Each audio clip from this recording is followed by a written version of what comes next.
കുട്ടികളെ തമ്മിൽ കമ്പയർ ചെയ്യുന്നത്, ഇത് ശരിക്കും അവർക്ക് ഉപകാരപ്പെടുമോ? ഇത് ആക്സെപ്റ്റ് ചെയ്യാൻ ഭയങ്കര ബുദ്ധിമുട്ടാണ്. സെൽഫ് ഡാമേജിലേക്കാണ് അവർ പോകുന്നത്. പിന്നെ മൂന്നാമത്തെ ഒരു കാര്യം എന്ന് പറയുന്നത്, ഇവർ ഇമോഷണലി ഭയങ്കര വീക്കായിട്ടാണ് ഭാവിയിലേക്ക് വളർന്നു വരിക. ഈ പറഞ്ഞ പോലെ വളരെ ലോ ആയിട്ടുള്ള സെൽഫ് എസ്റ്റീമിലൂടെ കടന്നു പോവുകയും ചെയ്യും.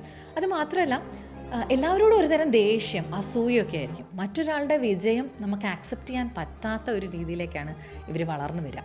കാരണം എപ്പോഴും ഇങ്ങനെ കമ്പയർ ചെയ്ത് നെഗറ്റീവ്സ് കേട്ടതുകൊണ്ട് എന്നെ ഒന്നിനും കൊള്ളില്ല, അവനെ കണ്ടോ നല്ലതാ, അപ്പോൾ അവനോട് അസൂയ, അവനോട് ദേഷ്യം, ഇതൊക്കെയാണ് ഇന്നത്തെ കാലത്തെ പല പ്രശ്നങ്ങൾക്കും കാരണമാവുന്നത്. ശരിക്കും പറഞ്ഞാൽ ഇങ്ങനെ കമ്പയർ ചെയ്യുന്നതിനേക്കാളും കുറച്ചും കൂടെ നല്ല രീതികൾ നമുക്ക് ആക്സെപ്റ്റ് ചെയ്യാം. എല്ലാവരും യൂണീക്കാണ് അല്ലേ? എല്ലാവർക്കും അവരുടേതായിട്ടുള്ളൊരു ഇൻഡിവിജ്വാലിറ്റി ഉണ്ട്, അല്ലെങ്കിൽ അവരുടേതായിട്ടുള്ള കഴിവുകളുണ്ട്. അത് ആക്സെപ്റ്റ് ചെയ്യുകയാണ് ശരിക്കും പേരൻസ് ചെയ്യേണ്ടത്. ഒരാൾ മാത്സിൽ നല്ലതാണെങ്കിൽ മറ്റൊരു കുട്ടി ചിലപ്പോൾ ഇംഗ്ലീഷിലായിരിക്കും നല്ലതാവുക, അല്ലെങ്കിൽ വരയ്ക്കാനായിരിക്കും നല്ലതാവുക, ഡാൻസിലായിരിക്കും നല്ലതാവുക. ഇങ്ങനെ അവരുടെ കഴിവുകൾ കണ്ടുപിടിച്ച് അതിലേക്ക് അവരെ തിരിച്ചു വിടുകയാണ് വേണ്ടത്. അതിന് നമ്മൾ ആസ് പേരൻസ് ആദ്യം പഠിക്കേണ്ടത് ചെറിയ കാര്യങ്ങൾ അപ്രിഷ്യേറ്റ് ചെയ്യാം.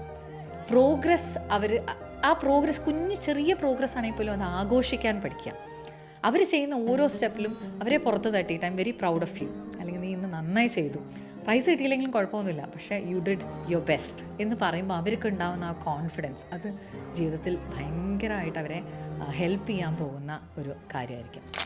So always remember, let's not raise kids to be competitive or ഒരു ജെല്ലസ് ആയിട്ടുള്ള ആൾക്കാരായിട്ട് അവരെ വളർത്തണ്ട. Let's try to raise them as a better version of themselves and be good human beings.